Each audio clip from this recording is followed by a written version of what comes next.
नमस्कार मित्रों, मैं अनुज कुमार आप सबका हार्दिक स्वागत करता हूं। आज हम आपको बताएंगे आदिकाल के नामकरण के बारे में। तो मित्रों, हिंदी साहित्य को जो 4 कालों में बांटा गया है उसमें पहला काल है आदिकाल या वीरगाथा काल। इन कालों के बारे में काफ़ी मतभेद है। अनेक विद्वान कई तरह के नाम सुझाए हैं और लगभग सभी नामों में मतभेद है। ऐसे वीरगाथा काल जिसको हम कहते हैं, सही मायने में वो हिंदी साहित्य का आदिकाल है। आदिकाल कहने वाले आचार्य हजारी प्रसाद द्विवेदी हैं। यह नाम सर्वाधिक तर्कसम्मत भी है और सभी विद्वान इसे मानते हैं। बाकी जितने भी नाम हैं उसमें मतभेद है। पूरी सच्चाई आदिकाल की जो प्रवृत्तियां हैं वो सारी प्रवृत्तियों के आधार पर जो नामकरण किया गया है उसमें भी कुछ मतभेद है। चलिए आगे चलते हैं। आदिकाल, इसके अनेक नाम हैं।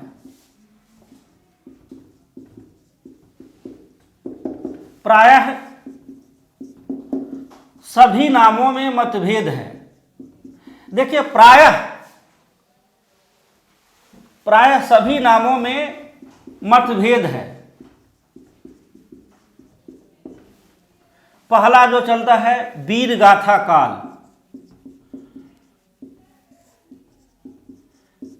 हिंदी साहित्य का जो पहला युग है उसको वीरगाथा काल भी कहा जाता है। यह नाम देने वाले आचार्य रामचंद्र शुक्ल हैं।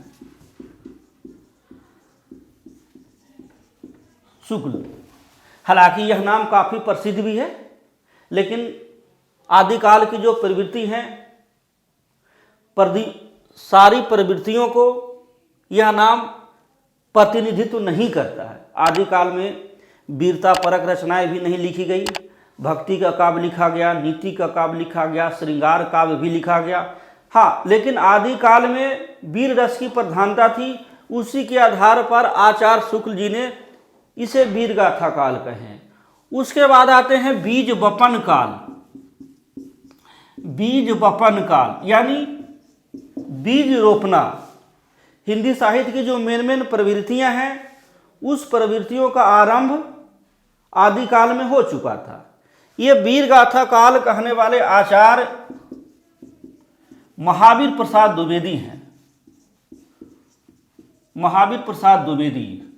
उसके बाद आते हैं आदिकाल। आदिकाल कहने वाले आचार्य हजारी प्रसाद द्विवेदी हैं। सबसे प्रसिद्ध यही है। हिंदी साहित्य का जो पहला काल है उसमें सर्वाधिक तर्कसम्मत यही है। ये नाम जो है सर्वाधिक तर्कसम्मत है।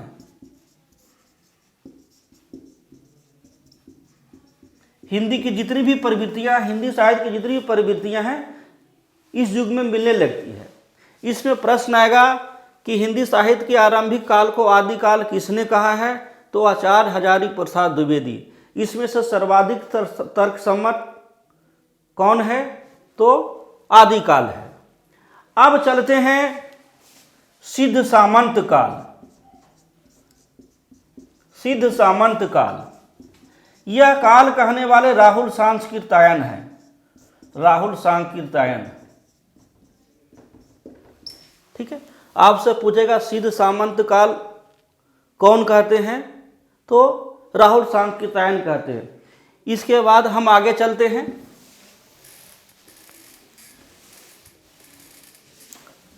संधि चारण काल। चारण काल, यह नाम देने वाले डॉक्टर राम कुमार वर्मा हैं। कुमार वर्मा। संधि चारण काल। अब है अपभ्रंश काल।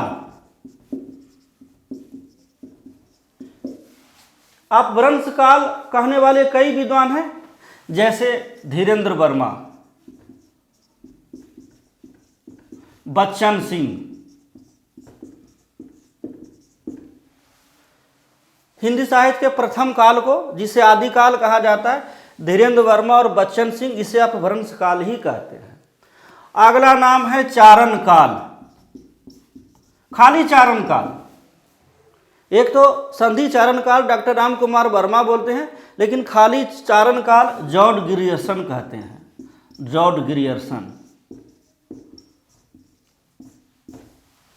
पूछा जाता है कि चारण काल कहने वाले कौन है, तो जॉर्ज ग्रियर्सन है।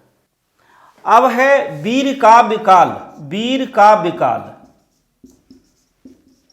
ये कहने वाले हैं विश्वनाथ प्रसाद मिश्र।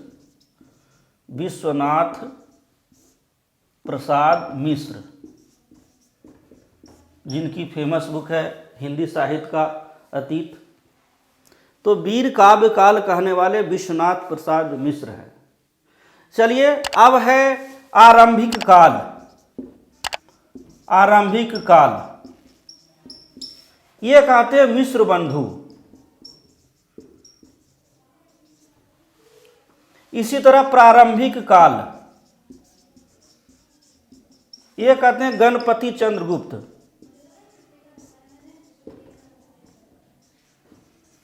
हालांकि इन नामों में आरंभिक काल प्रारंभिक काल में कोई खास अंतर नहीं है।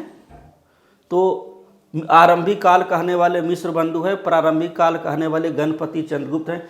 कहीं कहीं ऐसा लिखा जाता है कि मिश्र बंधु के साथ प्रारंभिक काल भी रहेगा, ऐसा होता है। कई जगह हमने लिखा भी देखा है कि मिश्र बंधु आदिकाल को क्या बोलते हैं, तो प्रारंभिक काल बोलते हैं। तो कोई ज़्यादा फर्क नहीं है, आरंभिक प्रारंभिक लगभग एक ही जैसा है। ये कहने वाले मिश्र बंधु हैं और गणपति चंद्रगुप्त हैं। और इसमें प्रश्न खूब भी किए जाते हैं। इसके और भी नाम हैं। सर्वाधिक जो प्रसिद्ध नाम है, जो UGC net, PGT, assistant professor की परीक्षा में पूछे जाते हैं, वो नामों को हमने वर्णन कर दिया। मित्रों, मैं उम्मीद करता हूं कि आपको समझ में आ गया होगा। हम आदिकाल की जो अन्य जानकारियां हैं, आदिकाल की जो साहित्यिक प्रवृत्तियां हैं, क्या क्या विशेषताएं हैं, वो हम आपको अगले वीडियो में बताएंगे। नमस्कार।